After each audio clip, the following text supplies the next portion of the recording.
आप अपना क्या भविष्य देखते हैं भविष्य पार्टी में, पार्टी से बाहर, आप सेंटर में, राजस्थान आप में? मुझे बताइए आपका एजेंडा क्या है। आपने शुरुआत करी थी तब आपने पूछा, अब आप एंड कर रहे हैं, ये पूछ रहे हैं अब आपको सर्टिफिकेट मैं ला के दूंगा या आप मुझसे लेंगे। मेरा तो मेरी पार्टी, लीडरशिप और मेरी पब्लिक और जनता। लीडरशिप मतलब जो कांग्रेस के लीडरशिप है, आज उन्होंने मुझे जिम्मेदारी दे रखी है, मैं इस पार्टी का महासचिव हूँ, मुझे एक स्टेट की रिस्पॉन्सिबिलिटी दी है।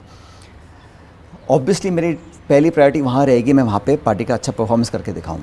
आप जब लीडरशिप की बात करते हैं पार्टी की, तो इल्ज़ाम ये लगता है कि आपकी पार्टी की लीडरशिप तो मतलब एक परिवार है और यही परिवारवाद है जो परिवार पार्टी चलाएं। तो आप एक परिवार की बात कर रहे हैं, आपकी पार्टी एक परिवार चला रही है।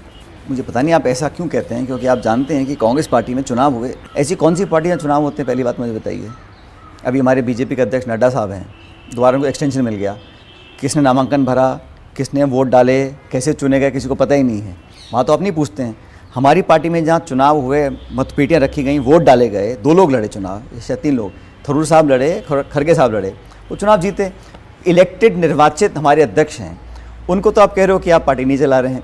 अब राहुल गांधी यात्रा कर रहे हैं, मैं राजस्थान में यात्रा करता हूँ, कोई और यात्रा करता है, तो पार्टी का काम कर रहे हैं, सब मिलकर करते हैं। लेकिन हमारे यहाँ चुनाव हुआ, एक वर्किंग कमेटी है। राहुल गांधी सिर्फ एक एमपी हैं, पूर्व अध्यक्ष हैं पार्टी के और बड़े नेता चेहरा तो हमारे। पार्टी के वही दिखते हैं ना, तो अच्छी बात है, उसमें क्या बुराई है अगर दिखते हैं तो वही चला रहे हैं पार्टी। अगर वो कार्यकर्ता ज़्यादा अट्रैक्ट होते हैं या वो पार्टी को ज़्यादा लाभ दे सकते हैं, अपनी क्षमता के आधार पर हर एक काम करता है। वो पार्टी में कुछ नहीं तय करते, सलाह सब करते हैं, हमसे भी सलाह करते हैं। अगर खड़गे जी को निर्णय लेना है तो सोनिया जी हों, चाहे मैं हूँ, चाहे राहुल गांधी हों, उनसे बात करके करते हैं, कंसल्टेशन होता है। हमारे यहाँ वैसा नहीं है जो बाकी दलों में आप सोच रहे हो कि बस एक आदमी बोल दिया सारा काम हो गया। चर्चा समाप्त होती है और कंसल्ट करने में क्या बुराई है। अगर कल खड़गे जी और सोनिया जी बैठ के बात करते हैं कि हमें ये काम करना चाहिए, तो उसमें किसी को आपत्ति है? क्यों होनी चाहिए? उनमें सोनिया जी की चलेगी या खड़गे जी की चलेगी जब ये बात होगी? तो हमारा अध्यक्ष कांग्रेस के प्रेसिडेंट मिस्टर खड़गे हैं।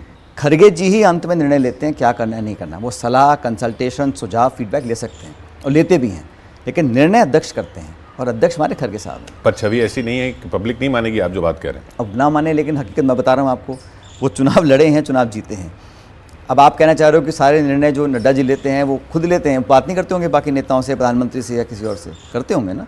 तो प्रणाली है, प्रक्रिया होती है, उसमें क्या आपत्ति है किसी को? चलिए, अंत में सीटों का बात तो आपने नहीं बताई कि कितनी सीटें जीतेंगे, आप करेंगे बहुमत आएगा। राजस्थान में बताइए, राजस्थान की 25 सीटों में कुछ जीतेंगे इस बार? देखिए, वहाँ पिछले 2 चुनावों में हम लोग एक भी सीट नहीं जीत पाए, हकीकत है।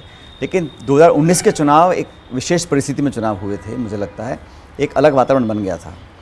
अब 10 साल हो गए हैं, वहाँ पर हम अच्छा परफॉर्म करेंगे। मैं आपको आंकड़े तो नहीं भविष्यवाणी कर सकता हूँ, लेकिन पहले से बहुत बेहतर होगा और हमारे कैंडिडेट्स भी हम लोग समय पर तय कर देंगे। राजस्थान में हम अच्छा परफॉर्म करेंगे क्योंकि जो नई सरकार बनी है। आपसे कुछ पूछ के तय होगा या फिर वही? नहीं, चर्चा सबसे होती है। और जो राजस्थान में सरकार नई बनी है, कोई बहुत ज़्यादा लोगों में संतुष्टि हो गई हो या बहुत ज़्यादा उन्होंने इमीडिएटली कुछ एक्शन लिया, ऐसा भी हुआ नहीं है। वहाँ कन्फ्यूजन बहुत ज़्यादा है, खिंचाव बहुत ज़्यादा है, तो उसका भी लाभ अंत में कांग्रेस पार्टी को मिलेगा। तो आई एम क्वाइट होपफुल कि हम अच्छा परफॉर्म करेंगे। चलिए, इसी नोट पर आप कह रहे हैं कि आप होपफुल हैं, आपकी पार्टी अच्छा परफॉर्म करेगी, अलायंस गठबंधन अच्छा परफॉर्म करेगा, लेकिन आपने ये भी कहा कि चुनावों के बाद क्या होता है मैं नहीं कह सकता अपने बारे में। वो तो जो पार्टी निर्णय करती है, अभी मुझे क्या जिम्मेदारी देनी है। मेरे को स्टेट में दी है, सेंटर में दी है, जो भी मुझे पार्टी ने काम दिया है मैंने पूरी ताकत से किया है, आगे भी करता रहूँगा। बहुत बहुत शुक्रिया हमसे बात करने के लिए सचिन जी। सचिन पायलट, आखिरी सेंटेंस आपने उनका सुना, जो पार्टी देगी वो करूँगा और आगे भी करता रहूँगा। देखते रहिए।